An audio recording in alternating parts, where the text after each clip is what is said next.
All right, this is our second personality typology and human design study group. I'm just going to do a short one today as just spent the last half hour having a more private, unrecorded chat. We're just kind of helping figure out type, which is something I'm always happy to do. So if you want to figure out your type, shoot me a message and we will do that. But today I just want to talk about another aspect of the system that we haven't gone into yet. The first thing I wanted to mention is that if you haven't already seen it, I'm just going to show I have this objective personality worksheet. And this is a worksheet that I just made today just to help people. Um, Ignore the images. I'm not really an image person. I mean, I just put them to kind of help, but now I'm kind of second guessing that decision.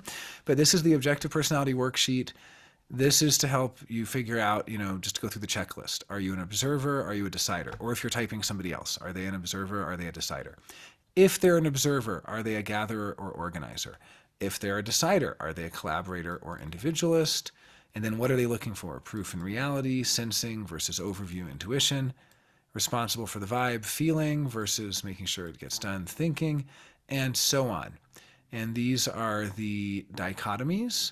The one dichotomy that we didn't explore last week was information dominant versus energy dominant. And that is the final of the 9 coins that will tell you your 512 type. Now, what I want to share today, and this will just be very brief, we can go into it more in future study groups, is what are called the socials. So core objective personality has 512 types. These 512 types are usually just referred to as your 512. Which type are you in the 512? This is using the original 9 coins because 2 times 2 times 2 9 times is 512, and that's how many types there are when you're just going through the 9 coins. It's these 9 coins that result, these 9 right here. Observer, decider, which of these you are, sensing, intuition, feeling, thinking, sleep, play, consume versus blast, feminine, masculine in 2 different dichotomies, and then info versus energy. And those, these are kind of high level. They each actually mean things in a very technical way. So if you study the technical, what's called the function stack, the cognitive function stack, you'll see what they mean. But all you end up with at the end of this, I shouldn't say all you end up with, but you end up with your 512 type. And your 512 type is pretty cool because it's which type you are out of 512. I mean, that's pretty profound. It's like 32 subtypes for each of the Myers-Briggs types. So that's already really cool stuff. I mean, you really get to see where you are in this spectrum of people. However, there's another aspect of it. What is your social type? And there are 4 social types. And if you add the socials to the 512, you actually end up with 2048 types, right? 2048 types. Because you now have 4 subtypes of each of those 512 types. But weirdly, these subtypes are not actually the smallest subdivision. In some ways, they're the biggest. In some ways, they could have started with the socials and people would have actually probably seen them more easily than the 512. It's actually easier to see your socials. So the socials are a combination of dichotomies. The first dichotomy is flex versus friends. Flex, this is what they call the ego coin. A flex person, from an evolutionary psychology perspective, is someone who didn't have to be nice to survive. They doubled down on not having to be nice. They had to be smart and strong and capable. They didn't have to be nice. They didn't have to be friendly. So if you're on the flex side, then you kind of have this ambition and empire building drive in you. If you're on the friends side of it, then from an evolutionary psych perspective, you develop the ability to get people to like you to help survive. And so friends people, not always, but are often very likable. Now, the funny thing is, it doesn't mean flex people are not likable. Not at all. It's just, I'm a flex person. I'm lead flex. A flex person is confident. That's all it really is. It's confident, and maybe they could stand to work on and develop and grow as a person to have more empathy, things like that. The friends person, they could also grow. They could grow to have more ambition. They could grow to be a little more, they could grow to kind of have more goals that boost themselves up and to learn to accept compliments more and to learn to be put on a pedestal by people and not be freaked out by that or not immediately give up power when they're given leadership roles or things like that. So whichever side you're on, we're kind of learning how to do the other side in the second half of life or even the latter 2/3 of life, really. I mean, most of us by the time we're 25 years old have kind of burned out our dominant mode of being. And after 25, 30 years old, that's where we really start to develop the opposite. So I'm a flex person. I develop friends. That's how I develop. That's how I grow as a person, is learning to have more empathy for people, learning what bothers other people and changing myself so I don't bother them as much, things like that. The other dichotomy that we look at is what they call the responsible coin. And they used to call one side of it responsible and the other side kind of not. Now they've changed it. It's what are you responsible for? You're either a generalist or a specialist. And the generalists are what they used to call responsible. See, I'm a generalist because responsible in this case means responsible for everything. A generalist is like, I'm responsible to make sure it's done, so I own every different part of the process.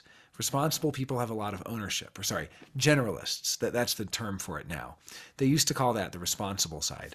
But I think the specialists got mad. The specialists are like, hey, we're responsible too. I'm just, as a specialist, they would say that they're just responsible for learning their thing, doing their thing. They're not responsible for other people. They kind of stay in their lane a little more. So I'm on the generalist side of it. It doesn't mean that I don't like learning new things. It just means if something's really difficult, I'm more reluctant to learn it.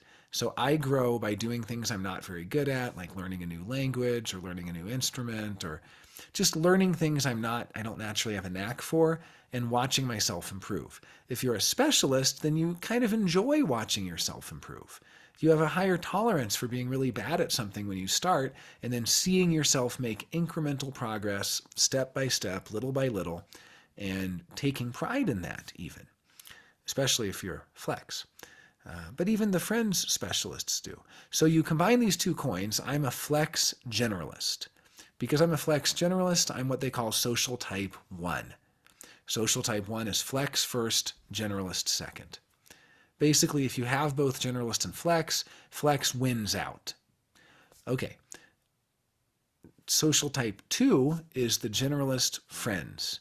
In that case, generalist wins out. So these people are very responsible for themselves. They're people who won't ask you for a ride, who, if they borrow something, they'll take really good care of it.